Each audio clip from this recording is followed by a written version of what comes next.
Hola, ¿cómo estás? Bienvenido a un nuevo video del canal del Instituto Imago.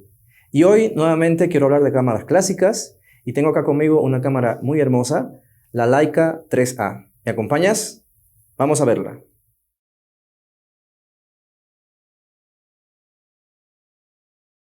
Bueno, y como todas las cámaras Leica, esta es una cámara muy interesante. Es una cámara preguerra, una de las llamadas cámaras Barnack. ¿Qué son las cámaras Barnack? Para quien no conoce la historia, quiero contarte muy brevemente que Oscar Barnack es el ingeniero que diseñó la primera cámara de 35 milímetros. Y las cámaras de esta época se llaman cámaras Barnack porque mantienen la idea original, la filosofía de su creador. Y bueno, como todas las cámaras Barnack, esta es una cámara bastante peculiar, es una cámara que tiene una serie de características que difieren bastante de lo que es una cámara moderna. Recuerden, estamos hablando de las primeras cámaras de 35 milímetros que se diseñaron. ¿Qué te parece si le echamos un vistazo rápido a sus características y sobre todo a esas peculiaridades que hacen de esta cámara una cámara muy especial? Bueno, en primer lugar, esta cámara ya incorpora lente intercambiable. Sin embargo, la montura que utilizan es la montura M39 de Leica. Es decir, es una montura de rosca que dificulta un poco el cambio de la óptica. Es decir, es un poco tardado quitar una lente y colocar otra. En el caso de esta copia que tengo acá en mis manos, tengo una lente Sumar, que es la lente original que venía con esta cámara cuando se vendía, y es precisamente la primera lente de gran apertura de Leica. Esto es un f2. Y es una lente sin recubrimiento y además es plegable. La filosofía de estas cámaras era que la cámara fuera muy pequeña, muy compacta, que fuera fácil de transportar.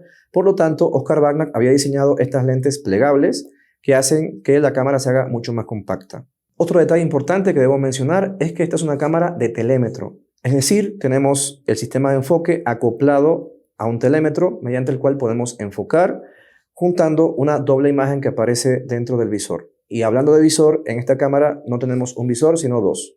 Tenemos un visor para encuadrar, que además solamente funciona con lentes de 50 milímetros, y tenemos otro visor para enfocar, que es propiamente el visor del telémetro. Y bueno, entonces, ¿cómo trabaja el fotógrafo con esta cámara?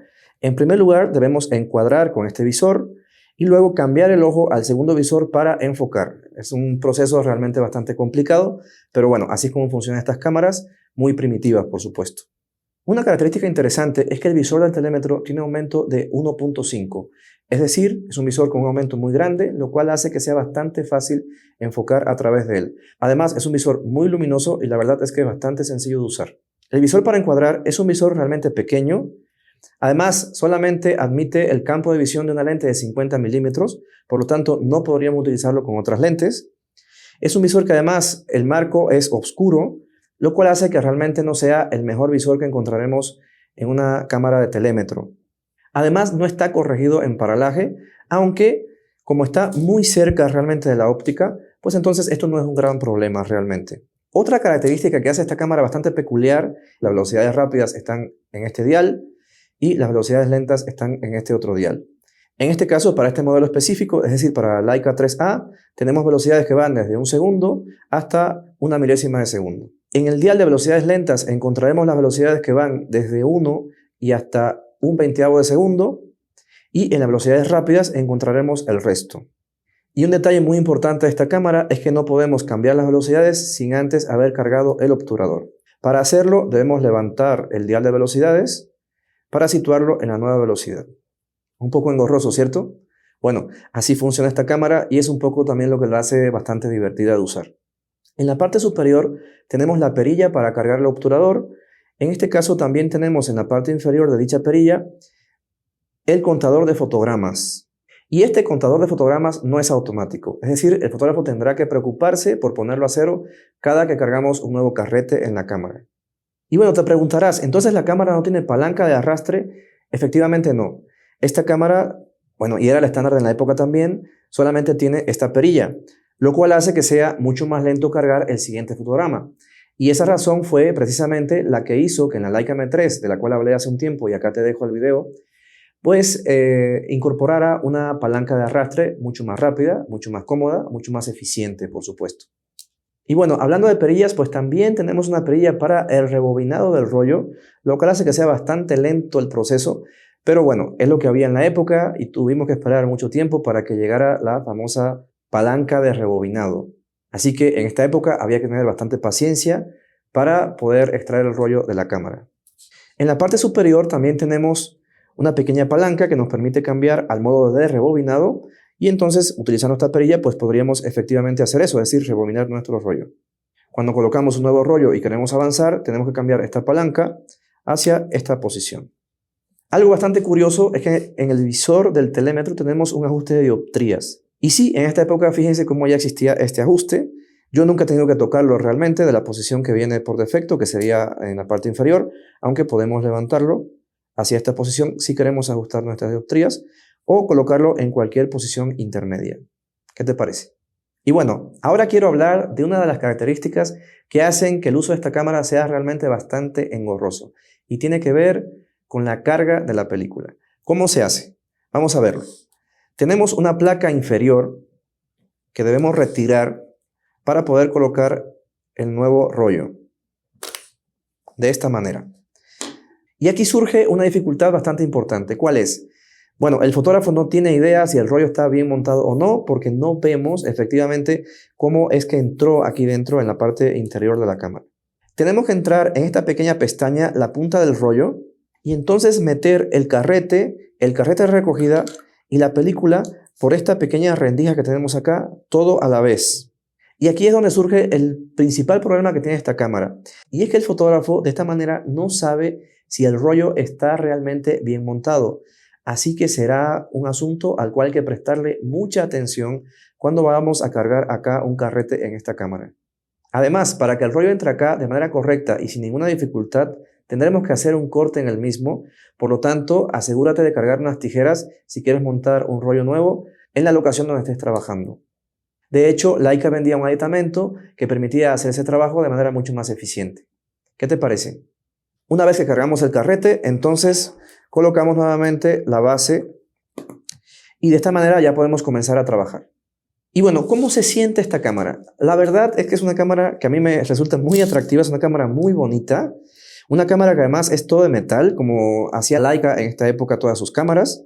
El cuerpo de la cámara viene cubierto de un material que se llama vulcanita, el cual es bastante frágil cuando está frío, aunque a la vez también es muy duradero. Pero es muy importante prestarle atención porque muchas de estas cámaras padecen de que la vulcanita ya está rota con el paso del tiempo y el uso, por supuesto. La parte inferior de la cámara y también la parte superior están hechas de latón, lo cual le da un aspecto muy agradable, muy interesante, muy bonito. Es un latón cromado, no hay copias de esta cámara en negro, es muy importante decirlo. Si te encuentras alguna Leica 3A en negro, puede ser una falsificación o también puede ser una actualización de algún modelo anterior que Leica haya hecho por su cuenta. En la parte superior tenemos un grabado muy bonito con el nombre de la marca y otros datos, y también en esa parte viene grabado el número de serie de la cámara. El número de serie es muy interesante porque nos permite fechar la cámara. En este caso ya había comentado que es una cámara de 1936. Y bueno, yo acá tengo en la zapata de la cámara colocado un visor externo, es un Leica Bio. Es un visor que nos permite tener un visor un poco más grande, más luminoso, además corregido por paralaje. Recuerden, había comentado que el visor de la cámara es bastante pequeño y solamente admite lentes de 50 milímetros.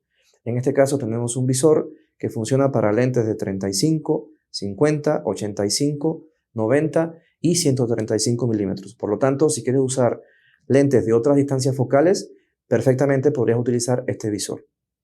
Y bueno, aquí viene la respuesta a la pregunta que muchos me han hecho respecto a esta cámara. Y es la siguiente. Si estoy empezando a hacer fotografía, si me interesa la fotografía analógica y quiero una cámara para comenzar, ¿me recomiendas esta cámara?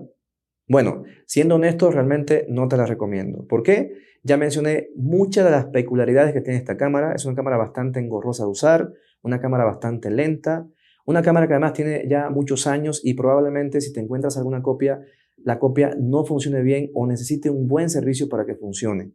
Es una cámara que no tiene exposímetro, por lo tanto tendrás que comprar un exposímetro externo o utilizar alguna aplicación en tu teléfono inteligente, pero esto complica aún más el uso de la cámara. Ahora bien, si quieres vivir la experiencia de los fotógrafos de los años 30, 40, 50, si quieres experimentar cómo estos fotógrafos tomaban sus fotografías, entonces pues sería muy interesante que probaras esta cámara. Personalmente me parece una cámara muy atractiva, una cámara muy bonita que además es súper pequeñita, es decir, la puedes llevar en la bolsa de tu pantalón a cualquier lado, Una cámara que no pesa tanto, además, a pesar de que es todo de metal, para la cual además hay muchísima óptica en el mercado, no solamente de Leica, sino también de Canon, de Nikon, de Voigtlander y otras marcas que fabricaban óptica para esta montura M39. Y bueno, amigos y amigas, si tienes alguna pregunta en particular, puedes dejarla acá en los comentarios. Además, también puedes compartir este video y si no te has suscrito, pues hazlo ahora. Nos vemos en el próximo video. Hasta pronto.